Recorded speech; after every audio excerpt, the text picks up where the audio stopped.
नमस्कार किसी गुरुत्वपूर्ण खबर सहित नगर लाइव आज खबर को स्वागत करुच्ची कमल। चलते नजर पकाइबा कौन रही आज मुख्य खबर गुड़िक। राजनैतिक अपराधीकरण सह जड़ित थिबा एक मामला रे सुप्रीमकोर्ट मंगलवार गुरुत्वपूर्ण राय प्रदान करछन्ती। कोर्ट कहिसेंती जे प्रार्थी घोषणा हेबार 48 घंटा मध्य संपृक्त प्रार्थी विरोध में रही अपराधिक मामला संपर्कित प्रदान करने को पड़िबो।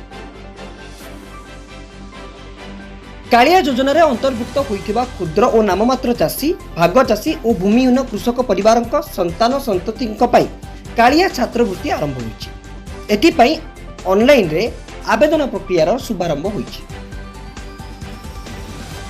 कोरोना महामारी रे लोकों आर्थिक मेरुदंड दोहली पड़िथिबा बेले राज्य सरकार कंपनी प्रीति और निजस्व राजस्व वृद्धि नीति जोगु एबे राज्य रे बिजुली दर देशर अन्य राज्य गुड़िक तुलन में बेसी महंगा होई पड़िछि। आज आरंभ होइछि मैट्रिक ऑफलाइन परीक्षा मूल्यांकन। 7टी जिलार 9टी केन्द्र में खात देखा देउछि। कटक ढेंकानाल जाजपुर केन्द्रापड़ा खोर्धा नयागढ़ और पुरी रे मूल्यांकन केन्द्र करा जाइछि। एथरा नियोजित अछंती 1500 शिक्षक शिक्षयित्री। आसंता 3 दिन पर्यंत राज्यर विभिन्न जिले में बिजुली घड़घड़ी सहित वर्षा होबार संभावना रही। भुवनेश्वर आंचलिक पाणीपाग केन्द्र सूचना अनुसार आसंता 24 घंटा मध्य कोरापुट बालकानगिरी नवरंगपुर कलाहांडी कंधमाल बौद्ध बलांगीर नुआपड़ा सुवर्णपुर संबलपुर अनुगुल ढेंकानाल केन्दुझर मयूरभंज बालेश्वर भद्रक नयागढ़ कटक और जाजपुर जिलार गोटे दुईटी स्थान में काल बैशाखी होबार संभावना रही।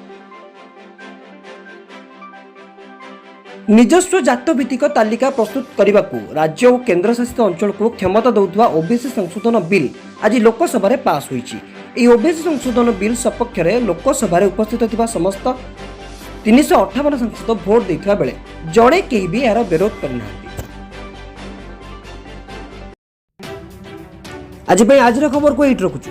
पुणी देखा हबो आउ किछि गुरुत्वपूर्ण खबर सहित। सेतबेले पर्यंत अधिक खबर अपडेट पई आपण माने देखु दांतु नयागढ़ लाइव, कारण सब खबर ऊपर रहिछि आम नजर।